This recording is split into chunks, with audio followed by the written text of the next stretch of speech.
Ambedkar criticized the Congress and Gandhi, accusing them of not doing enough for the upliftment of scheduled caste. So here basically they are saying, see how there were different of opinion among the leaders or among the members of the Constituent Assembly. Ambedkar was never in good terms with Congress or Gandhi. Ambedkar always used to criticize, okay, Congress and Gandhi. Why?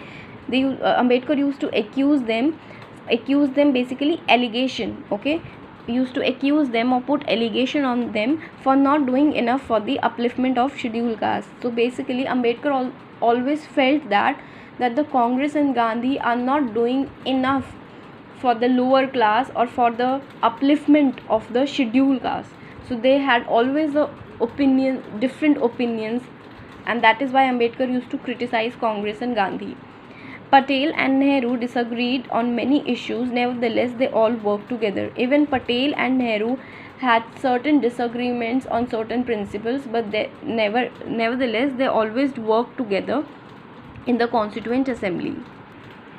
Usually, an attempt was made to reach a consensus with the belief that provision agreed to all would not be detrimental to any particular interest. Okay, when there used to be conflict among different members of the society, so they used to come at a middle way, at a consensus, with the belief that provisions agreed to all would not be detrimental to any particular interest. See, we had different committees in the Constitution, plus we had different members from each and every part of the committee. Like we have people from different religions, okay, if you will say different religions we had. If you will say about Ambedkar, he was actually protecting the rights of the lower caste. So we had people from all walk of life.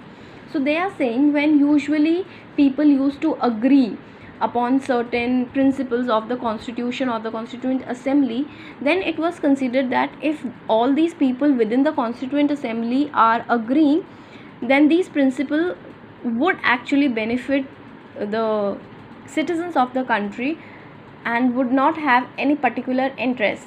Because see, Constituent Assembly में different shades of people and different people were there.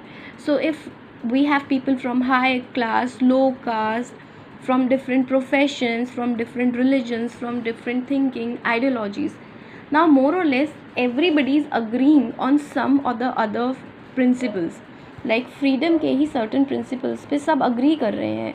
So it was considered that the local people or the citizens will actually like it, and it will benefit the citizens because all these peoples from different areas or different provisions or different thinking are actually agreeing. So who are these people? These people were also from part of our society only. They didn't came from another planet. So when they were agreeing, it was felt that it will also benefit the citizens as whole.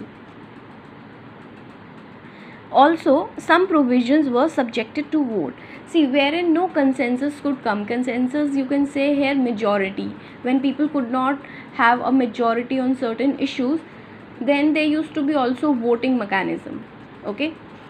So in a Constituent Assembly, we in the procedures we can say there was a lot of debates, lot of discussions, and eventually everything was looked upon for public reasons. Okay. They used to think about the whole nation as a whole, not as the entire, not as a specific community. Also, when certain agreements could not be made, they used to follow the procedure of voting.